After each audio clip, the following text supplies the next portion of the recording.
जंजीरों में जकड़ी हुई एक औरत ने यजीद के भरे दरबार में खड़े होकर वो बात कही जो तारीख ने पहले कभी नहीं सुनी थी। करबला के मैदान में जब जुल्म अपनी इंतहा को पहुंचा तो वहीं से एक नया बाब शुरू हुआ, एक ऐसा बाब जो शहादत के बाद करबला कहलाता है। वो वक्त जब नेज़े बुलंद थे, काफले बिखर चुके थे और रिसालत के घर की खवातीन के हाथों को रस्सियां जकड़े खड़ी थीं, लेकिन कहानी यहीं खत्म नहीं हुई, बल्कि यहीं से एक तूफान उठा। यजीद के दरबार में वो मंजर पेश आए जिन्हें सुनकर आज भी कलेजा मुंह को आता है। और उन्हीं लम्हात में यजीद की बीवी की नजर हजरत ज़ैनब अलैहिस्सलाम पर पड़ी। फिर ऐसा मुकालमा हुआ जिसने महल के दरो दीवार हिला दिए, और फिर वो अजीम लम्हा आया जब जंजीरों में जकड़ी हुई एक औरत ने जुल्म के ताजदार यजीद को भरे दरबार में ललकारा। क्या था वो मंजर जो दरबार शाम में पेश आया, और किस तरह एक औरत की ललकार सदियों तक सच्चाई की गूंज बन गई? तो दिल थाम लीजिए, क्योंकि आज की वीडियो में आप सुनेंगे करबला के बाद की वो कहानी जिसमें दर्द भी है, जलाल भी है, आंसू भी हैं और इनकलाब भी। करबला में जब नवासे रसूल सल्लल्लाहु अलैहि वसल्लम इमाम हुसैन अलैहिस्सलाम की शहादत का सूरज गुरूब हुआ तो जुल्म का एक नया और शायद ज्यादा हौलनाक बाब शुरू हुआ। ये वो मरहला था जब लाशें पीछे रह गईं और अहले बैत के जख्मी दिल जंजीरों में जकड़े यजीद के दरबार की तरफ ले जाए जा रहे थे। सहरा की तपती रेत पर जिन पाकीज़ा कदमों ने सजदे किए थे वही कदम अब बेड़ियों में थे, जिन हाथों ने कुरान उठाया था वो हाथ अब रस्सियों में थे। कूफा की गलियों से गुजरते हुए ये काफिला पहले ही बहुत कुछ झेल चुका था। कूफा वही शहर था जिसने इमाम हुसैन अलैहिस्सलाम को हजारों खुतूत लिखे थे, आने की दावत दी थी, वादे किए थे। लेकिन जब यही काफिला कैदी बनकर कूफा की गलियों से गुजरा तो वही लोग तमाशाई बने खड़े थे, कुछ रो रहे थे, कुछ सीना पीट रहे थे, लेकिन अब बहुत देर हो चुकी थी। बीबी ज़ैनब रज़ियल्लाहु अन्हा ने कूफे वालों को देखा तो उनकी आंखों में आंसू नहीं आग थी। उन्होंने अपना हाथ उठाया और लोग खामोश हो गए जैसे किसी ने सांसें रोक ली हों। बीबी ज़ैनब रज़ियल्लाहु अन्हा ने फरमाया, ऐ कूफे वालो, ऐ मकरो फरेब वालो, क्या तुम रो रहे हो? तुम्हारे आंसू कभी नहीं थमे। तुमने हमें बुलाया और फिर तन्हा छोड़ दिया। तुमने हमारे मर्दों को कत्ल करवाया और अब तुम मातम करते हो। याद रखो, इस खून का हिसाब देना होगा। कूफा की गलियों में सन्नाटा छा गया, हर आंख झुक गई, हर गर्दन शर्म से झुक गई। अली रज़ियल्लाहु अन्हु की बेटी ने कैदी होते हुए भी कूफा वालों को अदालत के कटहरे में खड़ा कर दिया था। जब काफिला सीराने करबला शाम के शहर दमिश्क में दाखिल हुआ तो फजा जैसे साकित हो गई। शहर के लोग बाहर निकल आए, कुछ तमाशे देखने, कुछ अपने अमीर की फतह का जश्न मनाने। लेकिन जब उन्होंने उन कैदियों के चेहरे देखे तो बहुत सों के पांव जम गए। ये चेहरे किसी आम कैदी के चेहरे नहीं थे, उन पर एक ऐसा नूर था जो सदियों की तकलीफ भी नहीं छीन सकती। उसी लम्हे यजीद के महल में एक खादमा दौड़ती हुई पहुंची, सांसें फूली हुई थीं, आवाज लरज रही थी। वो यजीद की बीवी हिंद से बोली, ऐ हिंद, महल के बाहर कुछ कैदी लाए गए हैं, लेकिन वो कैदी आम नहीं लगते। उनके चेहरों पर ऐसा नूर है कि दिल कांप उठता है। उनका हाल ऐसा है कि कलेजा मुंह को आता है, जैसे तकदीर खुद रो रही हो। ये सुनते ही हिंद, जो पहले से बेचैनी महसूस कर रही थी, फौरन उठकर खड़ी हुई। उसने अपना लिबास दुरुस्त किया, चादर ओढ़ी और खादमा को हुक्म दिया कि मेरे लिए कुर्सी लाई जाए। वो कुर्सी पर आ बैठी और कैदी खवातीन को गौर से देखने लगी। बीबी ज़ैनब रज़ियल्लाहु अन्हा की नजर जैसे ही उस पर पड़ी, उनका दिल धड़कने लगा। उन्होंने पहचान लिया और अपनी बहन उम्मे कुलसूम से आहिस्तगी से कहा, बहन क्या तुम इस औरत को पहचानती हो? उम्मे कुलसूम ने नफी में जवाब दिया। बीबी ज़ैनब ने कहा, यह हिंद बिन्त अब्दुल्ला है, हमारी वही खादमा जो मदीने में हमारे घर काम किया करती थी। ये सुनकर दोनों बहनों ने अपने सर झुका लिए कि कहीं वो पहचान ना ले। यहीं रुकिए और सोचिए, वही घर जहां ये औरत बचपन से खादमा रही थी, आज उसी घर की बेटियां कैदी बनकर उसके सामने खड़ी थीं। यह कैसा वक्त का पहिया था। लेकिन हिंद की नजरें दोनों पर जमी रहीं। वो करीब आई और नरमी से पूछा, क्या बात है? आपने अभी एक दूसरे से कुछ कहा और इस तरह चुप क्यों हो गईं? बीबी ज़ैनब रज़ियल्लाहु अन्हा ने खामोशी इख्तियार की।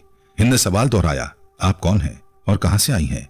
इस बार बीबी ज़ैनब ने नर्म मगर गहरे लहजे में जवाब दिया, हम मदीना मुनव्वरा के रहने वाले हैं। मदीना का नाम सुनते ही हिंद की हालत बदल गई। वो फौरन कुर्सी से उठ खड़ी हुई और बोली, क्या आप मदीने वालों को जानती हैं?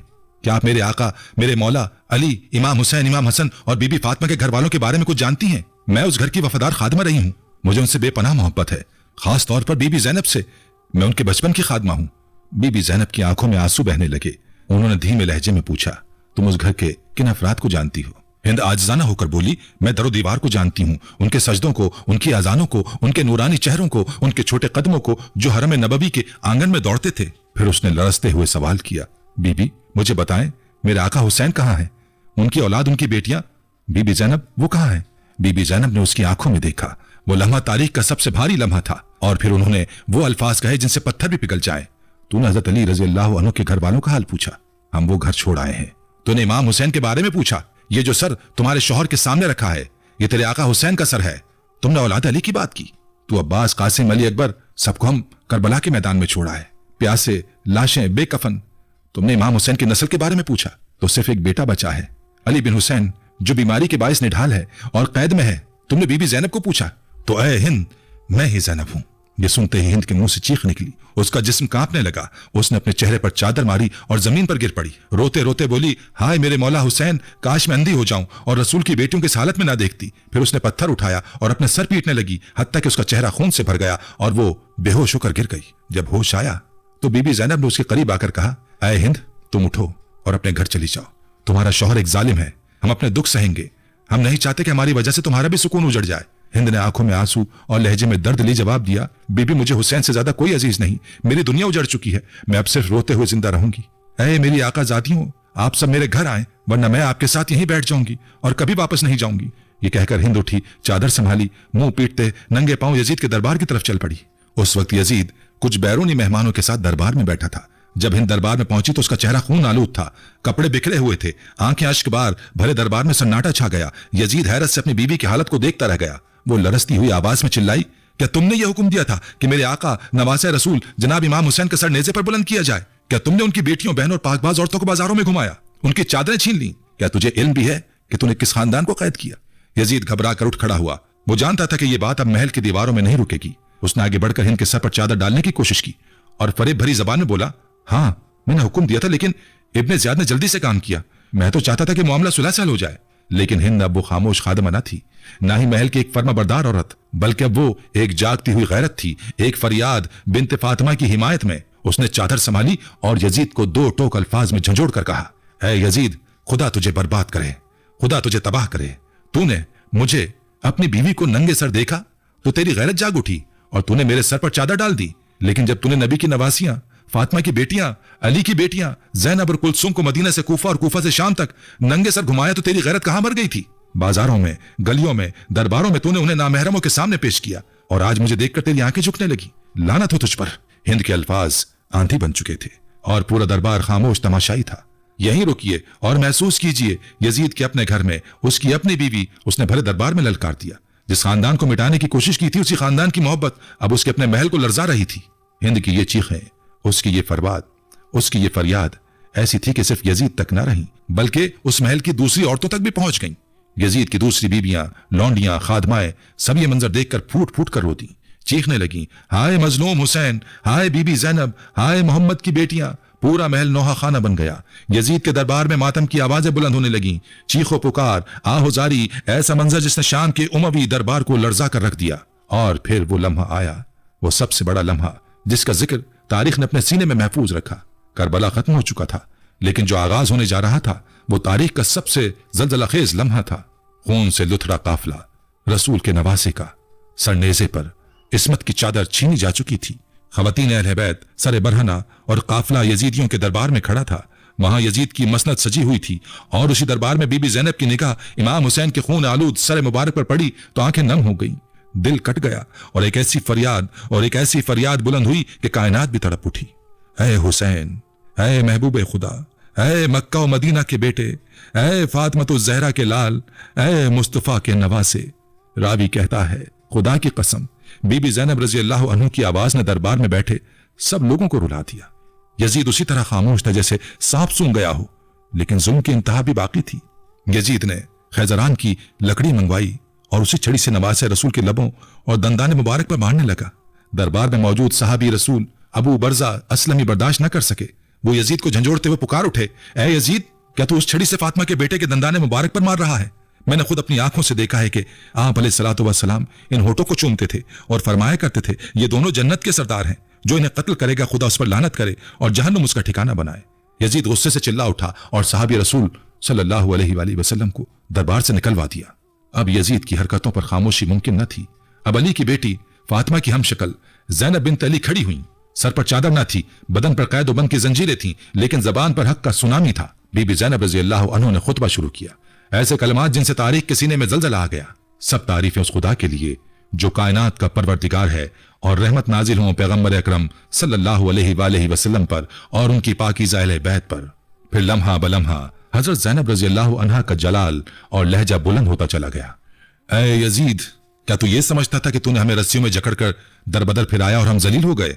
क्या तू ये ख्याल करता है कि तू जालिम होकर बुलंद हो गया और हम मजलूम होकर रुस्वा हो गए? नहीं, ये तेरी गलत फहमी है। आज तू फतह के नशे में सरमस्त है, खिलाफत का ताज सर पर रखकर इतराता है, लेकिन तू भूल गया है कि खुदा का फरमान है, जो काफिर हैं, जो हक का इनकार करते हैं, हम उन्हें ढील देते हैं ताकि उनका गुनाह बढ़ जाए और फिर उनके लिए दर्दनाक अजाब तैयार है। फिर ज़ैनब रज़ी अल्लाह अन्हु की निगाह यजीद के महल्लात की तरफ गई और जबान से एक ऐसा ताना निकला जो हर दरबारी के सीने पर पत्थर बनकर गिरा। क्या ये तेरा इंसाफ है कि तेरी बीबियां चादरों में पर्दे में बैठी हैं और रसूल ज़ादियां सरे बरहना बेचादर शहर बशहर फिराई जा रही हैं? क्या यही तेरा इंसाफ है? याद रख, हमारी चादरें तूने छीनी हैं, हमारी हुर्मत तूने पामाल की है, लेकिन खुदा आले मोहम्मद का इंतकाम तुझसे लेगा। कुरान कहता है, जो लोग अल्लाह की राह में कत्ल हो जाएं, उन्हें मुर्दा मत कहो, वो अपने रब के पास जिंदा हैं, रिस्क पा रहे हैं। तूने समझा कि तू हमें मिटा देगा? हरगिज नहीं। तू हमारी याद को लोगों के दिलों से नहीं मिटा सकता। न वही के आसार मिटेंगे, न हमारी अजमत घटेगी। तू जितना चाहे फरेब कर, जितना चाहे मकर कर, मगर याद रख, तूने जो जुर्म किया है उसका दाग कयामत तक तेरे माथे पर चमकता रहेगा। तेरी सल्तनत के दिन गिने जा चुके हैं और वो दिन दूर नहीं जब एक मुनादी पुकारेगा, लानत हो जालिमों पर। खुतबा खत्म हुआ, लेकिन दरबार में सन्नाटा छा चुका था। यजीद की निगाहें झुकी हुई थीं, जैसे अभी जो इख्तिदार की मस्ती थी वो बीबी ज़ैनब रज़ी अल्लाह अन्हा के अल्फाज से लरज रही थी। यजीद ने करवट बदली, चाहा कि सन्नाटे को तोड़ दे, लेकिन बीबी ज़ैनब की आंखें बोल रही थी, गोया कह रही हो, यजीद अब कुछ मत बोल। भरे दरबार में एक मासूम बच्ची ने अपनी मां का दामन पकड़ा और कांपती आवाज में कहा, अम्मी, ये औरतें क्यों नंगे सर हैं? इनके साथ ये सुलूक क्यों हो रहा है? एक औरत रोते हुए बोली, ये हुसैन की बहन है, ये फातिमा की बेटी है, ये अली की ज़ैनब है। बीबी ज़ैनब के चेहरे पर गैरत, वकार और दर्द की ऐसी चादर थी जिसे शाम का सूरज भी झुककर सलाम करता। रात को कैदी जिंदान शाम में थे, धूप में जला हुआ बदन, भूख प्यास और छीन ली गई चादरें। उसी हालत में एक बच्ची हजरत सकीना कांपती हुई बैठी थी। सामने नेज़े पर इमाम हुसैन का सर था। सकीना वही देखे जा रही थी और आहिस्ता आवाज में कह रही थी, बाबा आप कब वापस आएंगे? बाबा हम बहुत थक गए हैं, ये लोग हमें मारेंगे ना? बीबी ज़ैनब ने जल्दी से उन्हें सीने से लगाया और एक सिसकी लेकर बोली, नहीं बेटी, कोई कुछ नहीं कहेगा, तुम्हारे बाबा ने हमें अमान दी है। लेकिन बीबी ज़ैनब के आंसू कुछ और ही कहानी सुना रहे थे। रात के पिछले पहर दरवाजे पर दस्तक हुई। एक बांदी आई, चुपके से चंद चादरें, कुछ खजूरें और एक मिट्टी का बर्तन जमीन पर रखा और बस इतना कहा कि हिंद ने भेजा है, वो चाहती है कि बीबी ज़ैनब इन चीजों को ले लें। बीबी ज़ैनब ने चादर को हाथ तक न लगाया और सिर्फ इतना कहा, हम रसूल अलैहिस्सलातु वस्सलाम के घर वाले हैं, जालिमों से भीख नहीं लिया करते। उस रात जिंदान में बच्चों की सिसकियां थीं, बीबियों की खामोश आहें थीं और इमाम सज्जाद रज़ी अल्लाह अन्हु का बीमार जिस्म था जो जंजीरों में जकड़ा किसी तरह रात गुजार रहा था।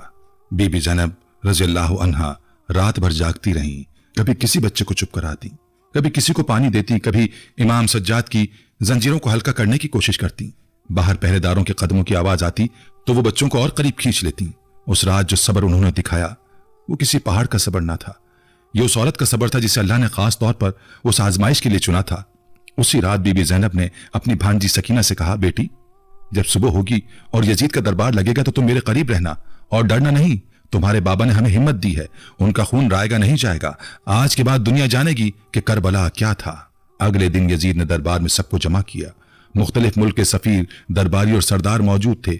यजीद चाहता था कि कैदियों को जलील करके अपने इख्तिदार का प्रचार करे, लेकिन जब इमाम ज़ैनुल आबिदीन खड़े हुए, लरसते बदन, जंजीरों में जकड़े हाथ और कमजोरी से झुकी हुई आंखों के साथ, तो उनकी आवाज आसमान को चीर गई। ऐ लोगो, मैं अली का बेटा हूं, मैं फातिमा का पोता हूं, मैं मोहम्मद मुस्तफा अलैहिस्सलातु वस्सलाम का नवासा हूं।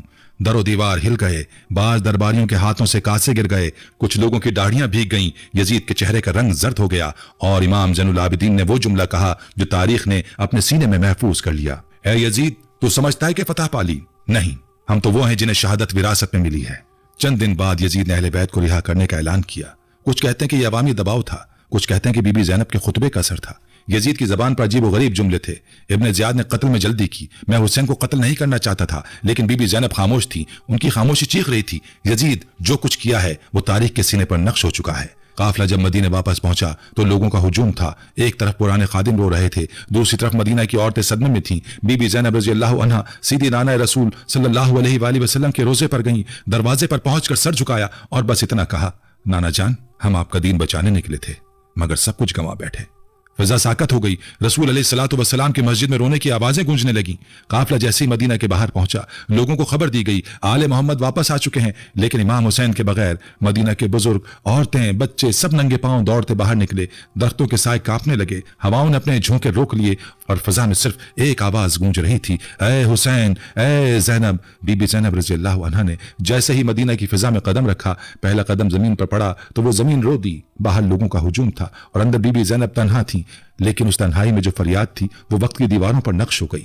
السلام علیکم یا رسول اللہ، میں تیری بیٹی فاطمہ کی زینب ہوں، وہی زینب جسے تو گود میں جھلاتا تھا. لیکن آج میں تیری بارگاہ میں تیرے نواسے کے سر کا حال لے کر آئی ہوں. بی بی زینب دیوار سے لگ گئیں اور وہیں بیٹھ کر اتنا روئیں کہ مدینے کی گلیاں بھی نم ہو گئیں.